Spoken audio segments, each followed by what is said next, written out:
తెలంగాణ రాష్ట్ర fisheries corporation chairman మెట్టు సాయి కుమార్ బంజారాహిల్స్లోని మత్స్యదర్శినిని సందర్శించారు. అక్కడున్నటువంటి చేపలను మత్స్య సంపదను పరిశీలించారు. మత్స్యశాఖ ఆధ్వర్యంలో నిర్వహిస్తున్న ఫిష్ మార్కెట్ కాంప్లెక్స్లో కలియదిగారు. కాంగ్రెస్ ప్రభుత్వం మత్స్యకారుల అభివృద్ధికి పూర్తి స్థాయిలో కృషి చేస్తుందని కార్పొరేషన్ చైర్మన్ మెట్టు సాయి కుమార్ అన్నారు. సీఎం రేవంత్ రెడ్డి మత్స్యదర్శినిని బలోపేతానికి చర్యలు తీసుకుంటామని చెప్పారు. కొనుగోలుదారులు మత్స్యదర్శిని సందర్శించి కావాల్సిన మత్స్య సంపదను కొనుక్కోవచ్చని, నాణ్యమైన చేపలు, రొయ్యలు, పీతలతో పాటు రకరకాలైన చేపలు అందుబాటులో ఉన్నాయని సూచించారు.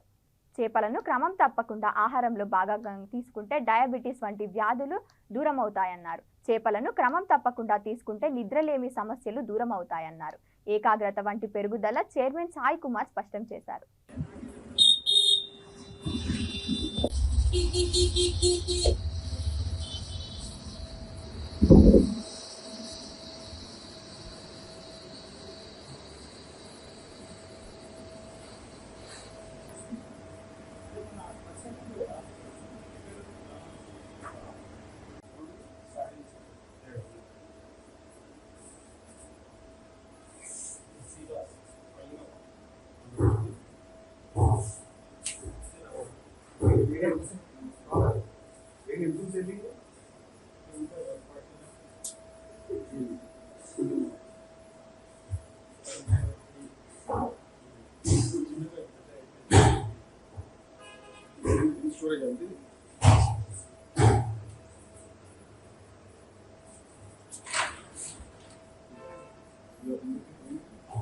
Sim, mas pode deixar.